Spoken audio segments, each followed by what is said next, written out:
What a beautiful altar we have today, isn't it? I mean, it's not that it's never beautiful, it's always beautiful, but they seem particularly happy today. Yeah. It's Guru Purnima, so it's celebrating with us. There's the story of, in Yogananda's life, of somebody bringing him a rose, and the devotee who was in with him put the rose into a vase, and she was doing some work, secretary was doing some work, and somebody knocked on the door, and Master went over and opened the door and talked to someone. Then he came back and sat in his chair, and then he moved elsewhere. And the secretary noticed that wherever he moved, the rose would shift. When he was sitting in the chair, the rose was facing the chair. When he was standing at the door, the rose was facing the door. You know, was it the spirit of the rose that just wanted to follow him? Was it the magnetism of Master that the whole universe moved toward him? You couldn't say. But she just said to Master, "Sir, you have a new devotee." So I think that the flowers who get to be on our altar on Sunday, they're pleased because they may have bloomed. Maybe they sat in somebody's house and a few people enjoyed them, but when they get to be on the altar, do they compete to be chosen? You don't know. But if we could actually see how all of the energies of this world interplay, it would look like a very different world to us. One of the primary delusions that we experience is that we're separate and that things happen randomly rather than on a very long and beautiful pattern, and that everything is conscious, everything sings, everything is glorious in a way that we don't know. This is so hard for us to understand because there appears to be so much suffering. I mean, and we experience it. It's not an abstraction. Just from day to day, from hour to hour sometimes, everything looks great and then everything looks terrible, and the same subconscious demons that we held at bay will suddenly come up, and there's no view in life except how miserable I am and how, it's always been that way. There's the way it was described once, what happens when your children reach puberty. This is Nitai was talking about this, one of the developers of our Education for Life system. He was talking about parenting and about the way we run our schools. He said, this was talking about the younger children especially. He said, young children do not have the ego development and the self-awareness yet to identify with what happens to them. They experience it for sure, but it's more like it happens rather than I have done this or this is happening to me. And so he was saying to parents especially, you have to see the world the way your child sees it. So things happen, like the milk is spilled, the jacket is lost, the clothes get all muddy, whatever it might be, and it happens. But the child doesn't think, I am doing it. It's just, I'm there, and the milk keeps spilling. So if you tell the child that they have spilled the milk, it's very confusing to them, especially very young children. It's just confusing to them because they don't see the cause and effect. But if the two of you sit together and contemplate the problem that the milk is all over the table, every dinner table time, and what are we going to do about it? He was saying that you build the right relationship with your child, because then when puberty comes and the ego, it's sort of like we get a little holiday. It's not like our karma is erased. Children are not really innocent. There's a story because they're grown-ups who died and had to start over. When Swamiji was visiting our school a number of years ago, when he was still in the body, he may still visit our school, but then we could see him. And he was elderly, but his consciousness was unusual, and children, again, being less molded by adult expectations, could just feel that.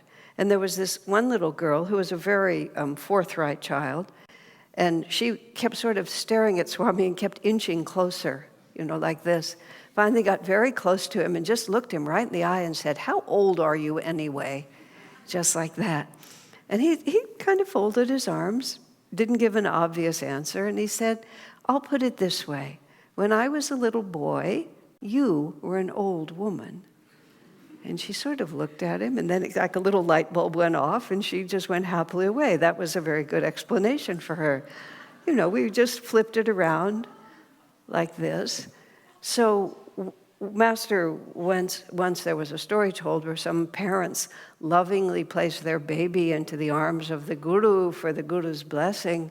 Yogananda said he was startled because the baby in his arms had been a murderer in the past incarnation. He was suddenly holding no little baby, goo, but a murderer, and he had to sort of hold himself steady so that he wouldn't react.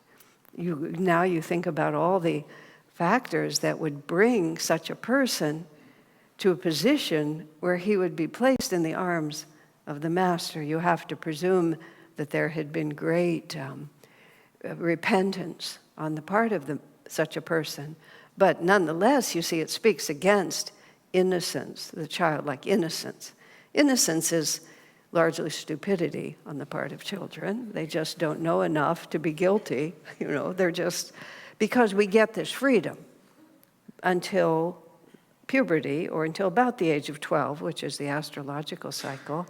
And then all of a sudden, we realize, and this is how Nitai again described it, you've been having a wonderful relationship with your child, and then you say to your daughter, for example, "Honey, before you go to school, would you just tidy up your room?" And the daughter turns to the mother and says, "You hate me, you've always hated me." Because now they identify with their own reality. You've criticized it, you've criticized them, and of course with the exaggeration like that. And this is the cycle that we're always, all of us going through, isn't it? We're just like, sometimes we're free, sometimes we're childlike, and when we have that freedom, when we have those moments, we can't imagine it's ever going to change. It's just like, now I finally have it. And then the next morning or 5 minutes later, something happens and we fall into a different aspect of ourselves. And that's basically the way it goes. There's nothing wrong. It's just, it's not a straight line. It's not an easy cycle. And it's not true that just because now I love God and have gotten Kriya, as if it was like a money market account, that you put over here. It's now that I have the opportunity to do something that will dynamically affect my consciousness, and I'm working on it, but it doesn't automatically balance out all your karma. It just gives you the chance now to know what to do about it. That's what we're working with. And in the story described in the reading today of the Bible, there's a couple of words, and that's what I was checking. I wanted to look at the book. One word in the Gita commentary and one word in Swami's description about the Bible. So this woman, it's one of my absolute favorite stories, and having done many years of having the opportunity to share, I managed to be standing here on this day a lot of times, which I consider the grace. And then I get some of the others also on a regular basis that are not so easy for me. The one about the 10 virgins is always upsetting to me. These poor 10 virgins, they're all there with their lamps, and then 5 of them are negligent, and then the bridegroom comes, and 5 of them are just cast aside and never get with the bridegroom. It seems so unfair to me, even though I can give you the whole story about how they weren't attentive and they didn't fill their lamps. And anyway, I don't like getting it. I'm much happier to hear about this poor woman who had a hemorrhage for 12 years and managed to solve it. I like the stories with the happy endings. They're much better. Because nothing in the Bible says that those poor other 5 virgins ever got it straightened out. That was it. Okay? So here we are, this woman, 12 years of a hemorrhage, and there's no long story, there's no backstory. We don't see all the different things that happened to her, all the things she tried that didn't work.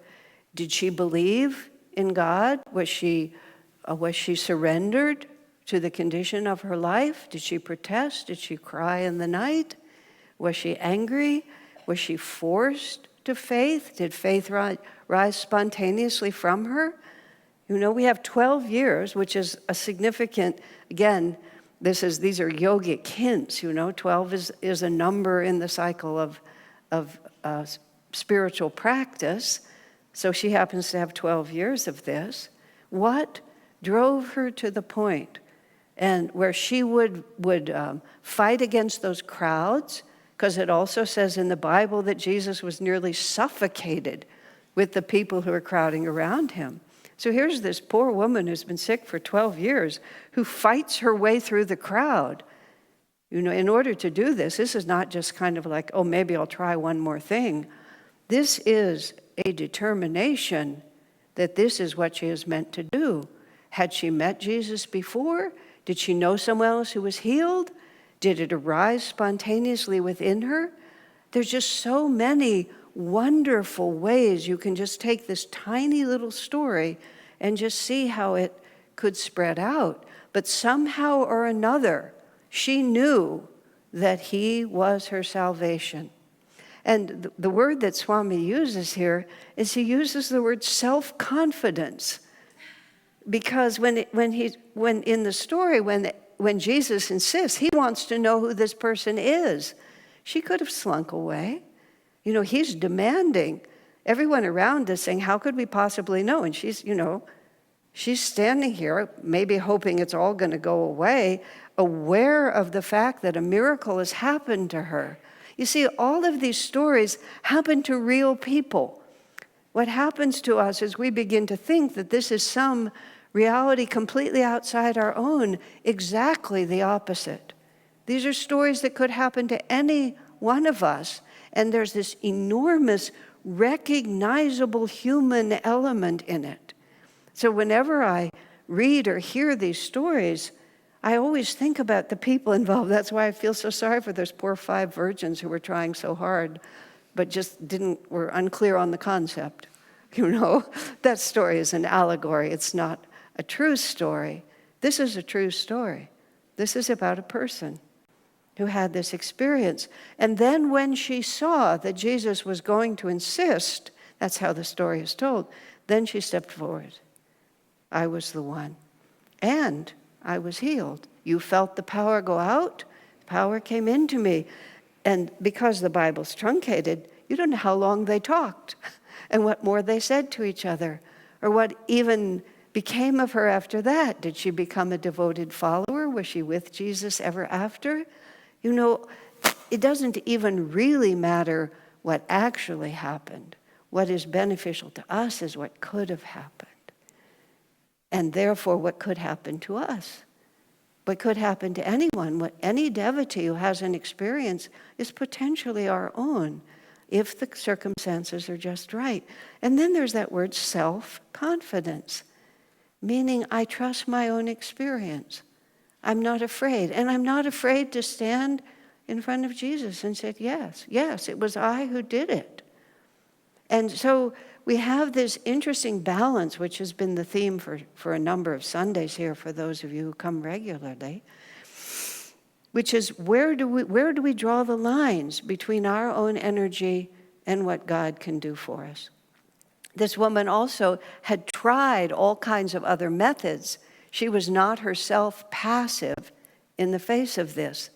She was putting out energy. She wasn't collapsed in despair. She was trying to understand, and then this came to her. Now, that word is of great interest. It wasn't even self-effort. It was self-confidence. This is the truth of humility. Master describes humility not as self-abnegation. Oh, I'm nothing, I'm terrible, I'm awful, my faults are overwhelming. Sometimes people think, or they're, even if it's not conscious, we're compelled by our guilt and our shame to build up this huge story, which is terribly exaggerated because for thousands of lifetimes, everybody's been messing up. Sri Yukteswar puts it so simply. He says, the past lives of all men are dark with many shames. meaning you don't come to an understanding of the divine life without having some experience that forced you to it. In fact, it's a comfort. Swamiji would often remark, it's a way to be courageous in the face even of other people's suffering as well as your own. Swamiji would sometimes say when someone was having a horrible time, or you would read about awful things that happen to people, and Swami would say, that is the kind of suffering, this is the kind of suffering that eventually brings us to God. Because when we cannot escape by any power of our own mind, we are forced then to ask, what is the reality? What is happening here? And Swami would add sometimes so sweetly, he said, and how much greater then will be the joy when they come into God realization because of this suffering. And would we ever have awakened to that part of our own potential if we'd been able just to coast along with this is good enough? Many people, you ask them if they're happy, they say, oh yes, I'm happy. But happy on what level? Swamiji himself, who came from a very fine family, his parents were very refined, educated, just highly developed human beings. But his mother was very pious, his father was not. His mother, in her own way, was a true lover of God. His father was a scientific, a materialistic scientist. But nonetheless, if you're going to talk about human life, they did it really well. And there was a time after Swami had been in the monastery, he ended up back at his parents' house. He was in his late 30s by then. And he was very respectful. And he said in the evening, sometimes his parents would sit together and they would read. And then they would share an interesting passage from their books. And he would sometimes sit with them and he would read. And he would listen to the interesting passages from their book. And he said his parents were never known to argue. He never saw his parents argue with each other. I actually spent 6 weeks in their house when his father had a heart attack, and I was helping take care of them. And I understood exactly what Swami said. It was an extraordinarily high-level relationship. So Swami sat in their beautiful home with these wonderful people who really loved him, but he thought to himself, is this all there is? He was already on the path. He was trying to put his life together again. Is this all there is? And of course it wasn't. So it's not just misery that drives us to God, it's also satisfaction. We learn more, Swami said, from having our desires fulfilled than from having them frustrated. When they're frustrated, we may develop strength and discipline and the capacity to make our own joy no matter what happens. But always in a piece of our mind says, yes, things are good, but they would be better if. If only I could have that in addition to this, then everything would be better. So you see, there's always that part of us that instead of looking toward God for our fulfillment, as Helen was reading today, we always look to God and then we hope that this will come with it. But that means that a little bit of us is always vibrating over here. However, when those desires are fulfilled, which is why often people who come to the spiritual path have had great wealth, great power, great success in the past, because once we have the gifts that the world holds out for us, the rainbow bubbles, as they were beautifully called, and you have them, you hold them, and isn't that lovely? Isn't this nice? But the heart is restless. As St. Augustine said, we were made for thee alone, and our hearts are restless until we find our rest in thee. That's why we persevere to fulfill our desires. It's our soul knowing, until I hold this in my hand and know how much happiness it can give me, I'm going to keep thinking that this is the answer. So we finally succeed. And we say, there has to be more. Many years ago, back in the early 70s, when I was living at Ananda village, I grew up in a very fine family. I'm grateful for my family, but we were not at all materialistic. And we didn't have, my parents just never bothered to fill the house with fine things. It just wasn't their way of doing it, which wasn't mine either. I'm sitting with Swami at the house of another friend. We're having tea. She had these beautiful porcelain teacups. And in my life, I'd never held such a thing in my hand. And so I'm drinking the tea like this, and I feel the really fine porcelain on my lips, and it was lovely. And I said, I see why people acquire things like this. And Swami said, be careful. And then he said, everybody who's a serious yogi has had these things in the past. He said, you don't want to reawaken that desire. So I put it down, like that. Because once we've managed, we don't want to go back. We don't want to slip back into this.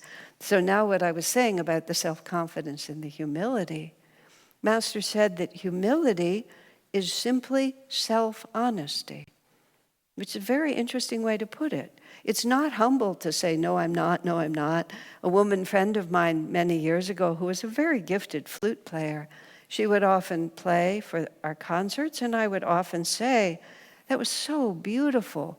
And then she would say, no, actually, I made a lot of mistakes. It was better in rehearsal, or whatever she would say. But every time I'd compliment her, she would tell me that it was not really that good.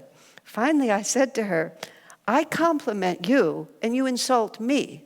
I say the music is good, and you say back to me, you're too much of a Philistine to know what good music sounds like. That was what she was actually saying. And so I said it was good music. So anyway, she got more gracious, but she thought that was how you're humble. But what she lacked was self-confidence, and it was dishonest. She was an extremely good musician. And the honest answer was yes. Wasn't it beautiful? And it was. And even if you're the best musician in the world, how long does one world last? And 100 years later, nobody will remember you. And even if you were the greatest flute player, really, how many people care? But nonetheless, you still might be the best. And if you are, you are. It's just a fact. The facts are not what bind us. What bind us is when we get an exaggerated sense of our own importance. And self-confidence is just knowing who I am. I knew Jesus could heal me. I had the courage to fight through the crowd and grab the hem of his garment. That was she had a lot of chutzpah, She was there. She was really doing it. And she just stood and accepted it. Now, that's what he's talking about with self-confidence, not confidence outside, disproportionate, because then that separates us from grace. It's true humility. This is the way things are. I'm really good up to a point. And then, oh, Lord, help me. I've done the best I can, and what do I do now? Where does it come from now? 12 years of trying to be healed. I'm going to grab the hem of his garment, and I'm going to make that happen. That's the kind of force that we need. The weak, passive do not make it to God. Master talked about wanting racehorses, wanting racehorses.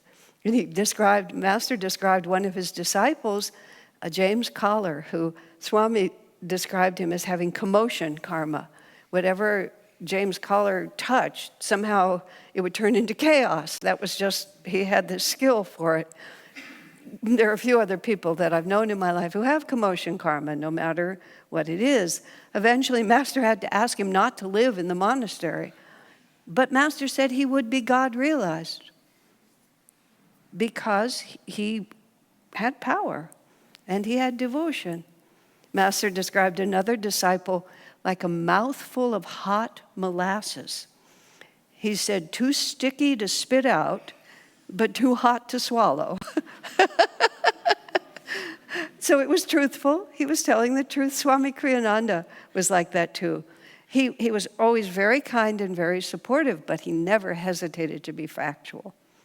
There was one woman who was part of our family, and for years, and she was a lot of work. And one of my friends was expressing to Swami this sympathy. Oh, I just wish she had more confidence in her personality. And Swami said, please, he said, her lack of confidence in that personality is the only thing that makes her bearable. But I have to tell you, Swami went to the ends of the earth to help that woman.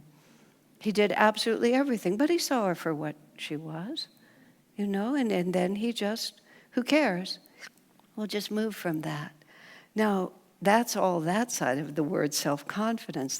The other word that is in the Gita commentary, and where Krishna promises us, if we persevere, he will fix it for us. He will make right our deficiencies.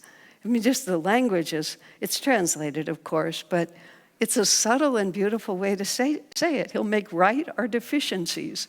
I mean, because that's what we're all walking around in, aren't we, all the time? Our deficiencies, the things that we just don't yet have together. There you have it. But he also says, those who pray to me incessantly. That's the word that's used. And I mean, incessantly has a connotation of being annoying, doesn't it? Incessant noise, incessant talking. I was at, I go to the YMCA over here sometimes to swim. And I like it because there's a lot of families and children. It's a very easy place. This little girl, this mother comes in with this little girl. The girl was about 5. The mother looked a little worn out. This child never stopped talking. But she wasn't just chattering. She just had a lot of perceptions of reality that she wanted to share. Similar to someone I might know, who I believe I came out of my mother's womb talking. Well, Mom, that was quite an experience, wasn't it? So this little girl is talking incessantly. And I'm listening because I was charmed by her. And she just talked and talked and talked and talked. And then the only time she stopped is when her head was underwater. But as soon as she came up, she started talking about what it was like to be underwater, like that. I sort of found the mother and kind of put my arm around her and said, I was a lot like her and it worked out okay for me. It's all right, don't worry. But that's incessant. It just goes on and on and on and on. So it's an interesting word, isn't it? But what it's trying to say is exactly that.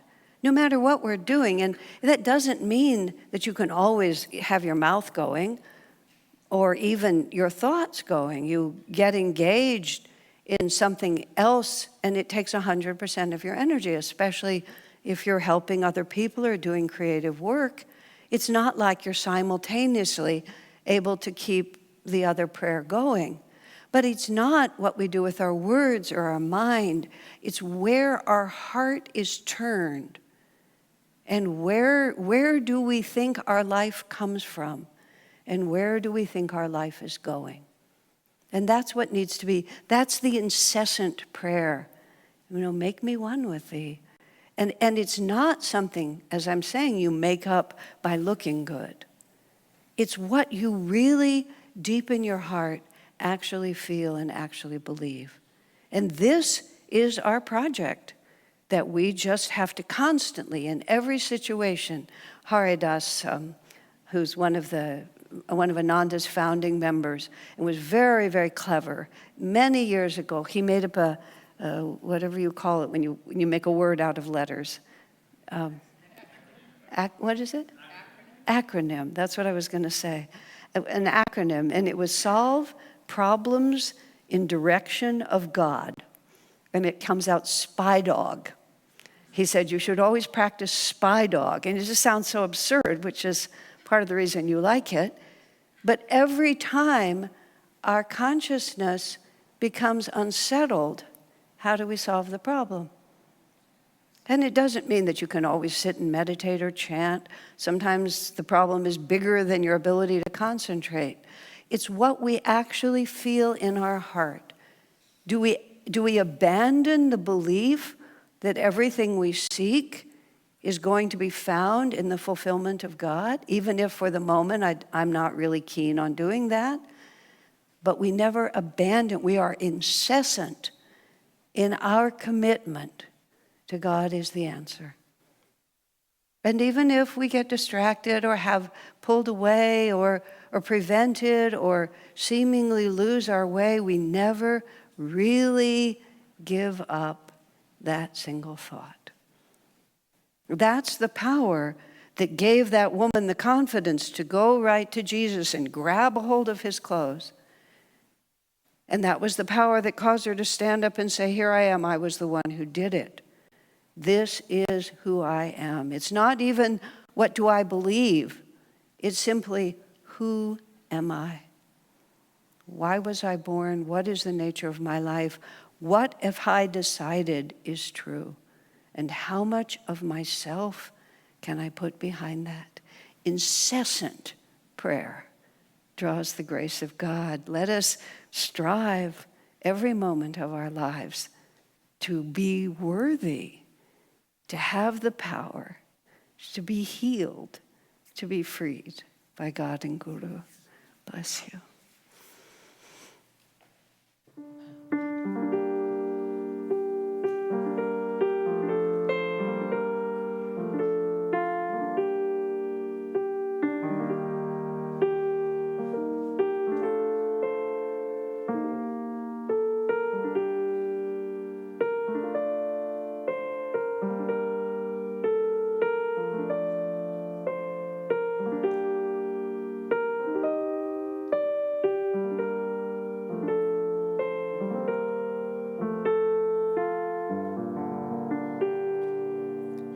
I will lift up mine eyes unto the hills, from whence cometh my help. My help cometh from the Lord, who made the heavens and the earth. He will not suffer thy foot to be moved. He that keepeth thee will not slumber. Behold, he that keepeth Israel shall neither slumber nor sleep. The Lord is thy keeper. The Lord is thy shade upon thy right hand. The sun shall not smite thee by day, nor the moon by night. The Lord shall preserve thee from all evil. He shall preserve thy soul. The Lord shall preserve thy going out and thy coming in from this time forth, and even forevermore.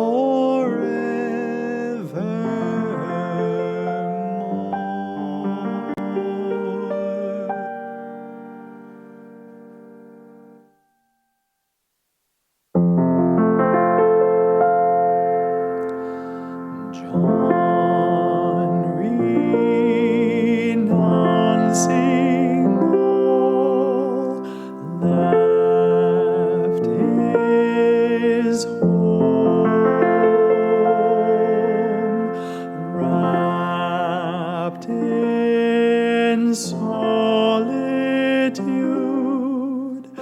far from man's ways, roaming across desert sands, seeking God's truth. Long years he spoke only with God, till silent of soul, wisdom did fail.